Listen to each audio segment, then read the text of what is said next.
రోజు ఇడ్లీ దోశలు తిని బోరు కొట్టిందా?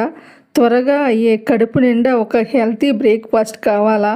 అయితే ఈ యాపిల్ బనానా ఓట్స్ ఒకసారి ట్రై చేసి చూడండి. చాలా ఈజీగా చాలా టేస్ట్గా ఉంటుంది.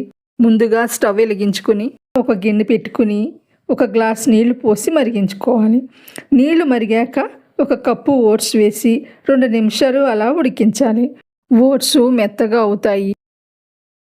ఇప్పుడు ఇందులో 2 కప్పులు పాలు పోసుకుని బాగా కలిపి ఇంకో 2 నిమిషాలు ఉడికించాలి. పాలలో ఉడికితేనే ఓట్స్ రుచిగా చాలా కమ్మగా వస్తుంది. ఇప్పుడు కట్ చేసిన యాపిల్ ముక్కలు వేసి 1 నిమిషం ఉంచండి. తరువాత కొంచెం దాల్చిన చెక్క పొడి వేస్తే చాలా మంచి ఫ్లేవర్ వస్తుంది. ఇది వేసుకుంటే టేస్ట్ ఇంకాస్త బాగుంటుంది.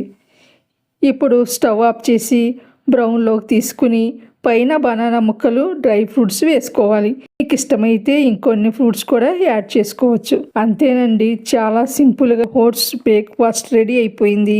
ఇది ఉదయం తింటే చాలా లైట్గా కూడా ఉంటుంది. కడుపు నిండిపోయినట్లుగా ఉంటుంది. మీరు కూడా ట్రై చేసి ఎలా వచ్చిందో కామెంట్లో చెప్పండి. వీడియో నచ్చితే లైక్ చేసి మా ఛానల్ని సబ్స్క్రైబ్ చేయటం మర్చిపోకండి.